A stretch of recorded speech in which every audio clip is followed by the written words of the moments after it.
It's good to see you today. We're going to be looking at the account of the water coming from the rock.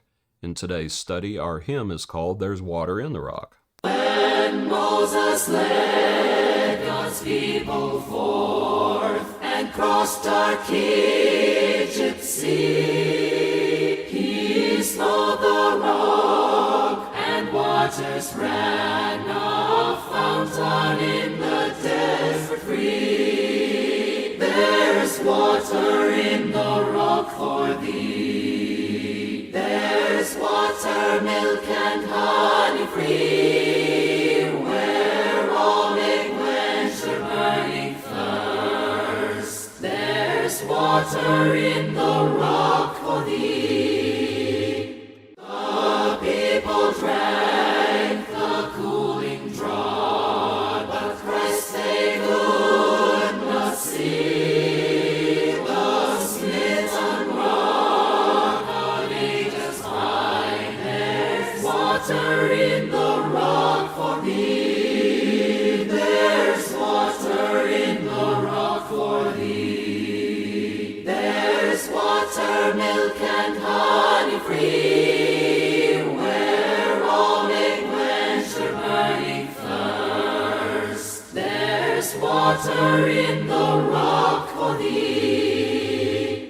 All ye that thirst for living streams, list to the loving cry. Who drinks the water I shall give, nay, drink and never, never die. There's water in the rock for thee. There's water, milk and honey free, where all may quench their burning thirst. There's water in the rock for thee. Come, all ye weary, trusting souls, who would from sin be free. Pass through the flood to Canaan's land. There's water in the rock for thee. There's water in the rock for thee. There's water, milk and honey free, where all may quench their burning thirst. There's water in the rock for thee.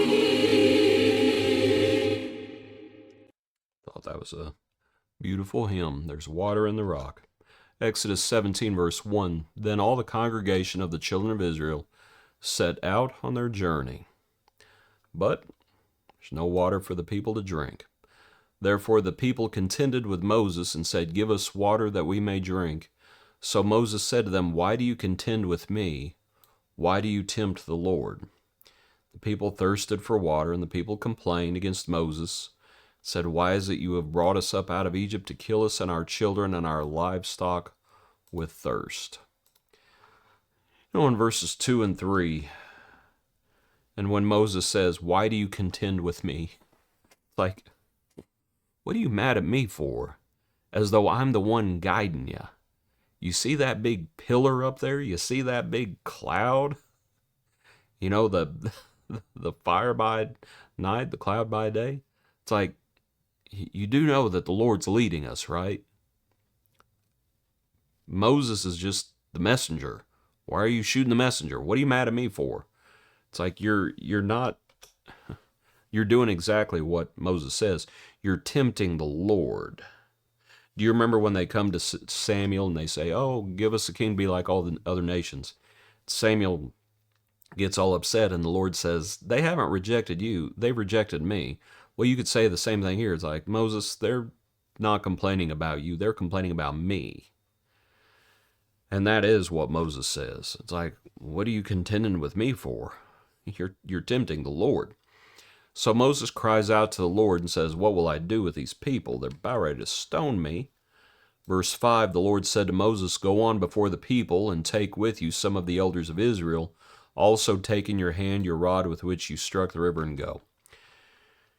You know, when this is usually thought of, myself included, when I usually think of this, You think of Moses striking the rock before all the people. That's not what it says. It says, "Go on before the people and take with you some of the elders of Israel. Also take in your hand the rod with which you struck the river." Moses did so, notice, in sight of the elders of Israel. You ever wondered why it is? It's like, why is he doing this in front of the elders of Israel and not everybody? I think what we're doing is we're laying the stage. It's like what these elders are going to do, what these folks need to do. They need to go back and they need to report to the people and get the people to be quiet. That's what they need to do. We are not far removed from Jethro's advice in chapter 18, and we know what's going to happen there. You're going to start having Moses delegating a lot more.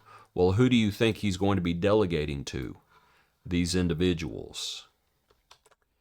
And so the Lord tells him, you take some of the elders. And so when Moses does what he does, now the elders can go back and say, we've got water now. Y'all need to be quiet. That's what needs to happen. These people's mouths need to be stopped, to use a phrase from the New Testament. And so Moses did so in the sight of the elders of Israel, and so he called the name of the place Massah and Meribah, because of the contention of the children of Israel, and because they tempted the Lord, saying, "Is the Lord among us or not?" You know, I was thinking about why he called the name of the place this. This is, I believe, tempted and tested. Why call these places that? And I think the reason you give a place a name is because you want people to remember. It's like you need to remember what happened here. So in time to come, when people say, why is this place called tempted? Why is this place called tested? You can say, well, because this is where they tempted and tested the Lord. And they can relay the story. What the names serve as, the names serve as memorials for what's happening. It's like you need to remember. You need to remember these lessons. And we need to remember them as well. Once again, from 1 Corinthians chapter 10, these things are written for our admonition. And so all these things, like these are memorials. And so don't contend. A lot of people want to argue with teachers and preachers. It's like, thus saith the Lord. You're arguing with the Lord. This is what the Lord says. And you don't want to argue with the Lord. And so we think about the account. And the water comes from the rock. And the rock that followed them, that rock was Christ. It's also the 1 Corinthians passage.